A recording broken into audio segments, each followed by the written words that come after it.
വാലുള്ള മൃഗങ്ങൾ പറയും മുഹമ്മദേ. വാലുള്ള മൃഗം പറയടാ. അലി പറയ്. ആ ആ മൃഗം. ഏത് മൃഗം? ആ സിംഹം. അലി ഏത് മൃഗത്തിനാണ് വാലുണ്ടാവുമെന്ന് കണ്ടിട്ടില്ലേ? വാലുള്ള മൃഗങ്ങള്. ആ ചീത്ത പറയുമ്പം ചീത്ത പറയും. ചീത്ത. ആ ചീത്ത. യെസ്. കോഴിക്ക് വാലുണ്ടോ? യാ മോനെ. അതിന് വാലില്ലാത്ത മൃഗങ്ങൾ പറയും.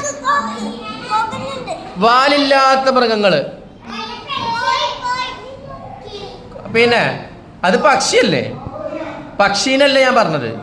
പറവകൾ വേറെ. ഇത് നാൽക്കാലികള്. നാൽക്കാലികള് വാലുള്ള നാൽക്കാലികള്, നാല് കാലുള്ള മൃഗങ്ങള്.